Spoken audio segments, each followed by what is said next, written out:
नमस्कार। उपस्थित हूँ एक और मनोहर कहानी के साथ। आज जानेंगे कछुआ और नारायण जी की कहानी के बारे में। कहानी कुछ ऐसे है, बहुत समय पहले की बात है। भगवान श्री नारायण और माँ लक्ष्मी और शेषनाग जी अपने भव सागर में आराम कर रहे होते हैं। भगवान श्री नारायण जी है जो विश्राम कर रहे थे, माता लक्ष्मी जी उनके चरण दबा रही थी। तो उस टाइम एक कछुआ प्रकट होते हैं भव सागर से। वो कछुआ भी श्री नारायण जी के सेवक थे।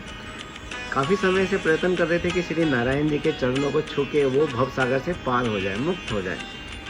लेकिन कई बार वो कोशिश कर चुके हैं कि जो श्री नारायण जी उनके चरण छुए, लेकिन हर बार वो असफल रहते हैं। माँ लक्ष्मी हर बार उन्हें रोक देती है। कोशिश करते रहते एक दिन ऐसी कछुए जी भव सागर में तैरते हुए हैं और भगवान श्री नारायण की स्मरण करते हुए उनके चरण की तरफ बढ़े चले जा रहे थे कि आज कुछ भी हो जाए, मैं आज प्रभु के चरण छू के रहूँगा। अब कछुआ जी तो चल पड़े हैं। जैसे ही वो श्री नारायण जी के श्री चरणों के पास पहुँचे, कछुए जी को माता लक्ष्मी ने इन्हें दूर कर दिया कि आप दूर हो जाइए, ये सिर्फ भाग्य हमारा है, इसी सेवा हम ही करेंगे, आप ना आए। कछुआ जी नाराज़ हो जाते हैं, काफ़ी उदास होते हैं। वो कई बार प्रयत्न करते हैं कि श्री के चरणों को छू के वो आशीर्वाद लें, लेकिन कई बार नाकामी और कई बार कोशिश करने के बावजूद भी जब वो सफल नहीं होते तो वो सोचते कि क्यों ना प्रभु के मुख के दर्शन कर लिया जाए। अब वो ये सोच के प्रभु के मुख की तरफ दौड़े चले जाते हैं। अब जैसे ही वो प्रभु के मुख की तरफ पहुंचते हैं तो वहाँ पे विशालकाय शेषनाग जी बैठे होते हैं। अब वो उनको फुंकार मार के कछुए जी को डरा के वहाँ से भगा देते हैं। फिर से कई बार प्रयत्न करते कछुए जी, असफल रहते हैं। तब मन ही मन उदास होकर कछुआ जी भगवान से प्रार्थना करते हैं, हे श्री हरि, क्या सेवा करने का सौभाग्य सिर्फ माता लक्ष्मी और शेषनाग को ही है? क्या ये सेवा मुझे आप नहीं दे सकते? सेवा का मौका मुझे भी दीजिए। या मैं काफ़ी छोटा प्राणी हूँ इसलिए आप मुझे सेवा का मौका नहीं देना चाहते? अब प्रभु इस बात को सुन लेते हैं।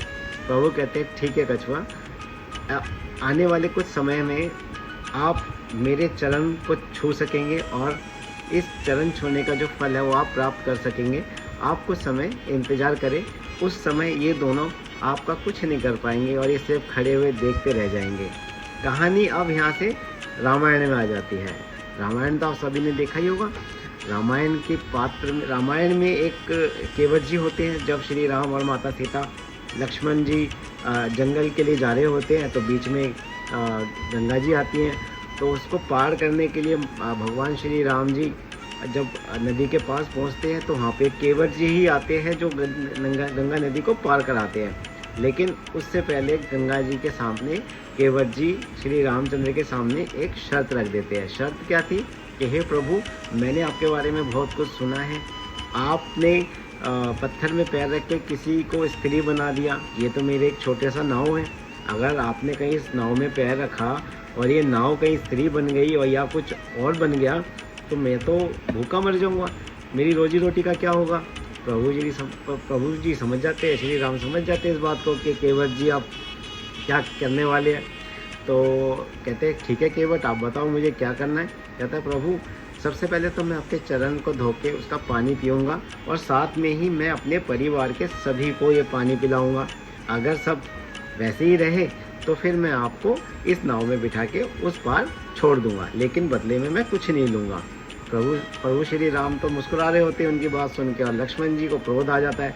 लक्ष्मण जी कहते हैं, आपकी इतनी हिम्मत कि आप भैया राम पे इस तरह से शंका करें। तो श्री राम लक्ष्मण जी को चुप कराते हैं कि लक्ष्मण जी आप चुप हो जाइए, जो ये चाहते हैं इनको कर लेने दीजिए। अब केवट जी की टाइम आ चुका था।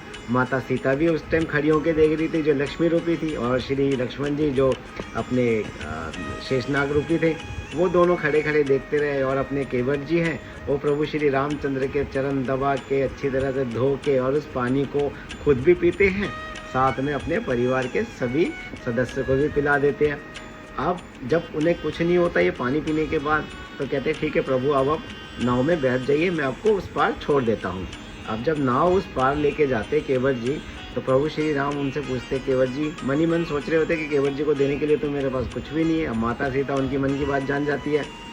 अब माता सीता अपनी रिंग उतार के केवट जी के और बढ़ाती है तो केवट जी इस चीज़ को मना कर देती हैं। तो माता सीता और श्री राम से एक सवाल पूछती है कि प्रभु आपने ऐसा क्यों होने दिया। फिर श्री राम माता सीता को वो कहानी बताती हैं कि आपने ही, शेषनाग जी ने इन्हें चरण छूने से कितनी बार कोशिश करने के बाद भी आपने इनको मना कर दिया था।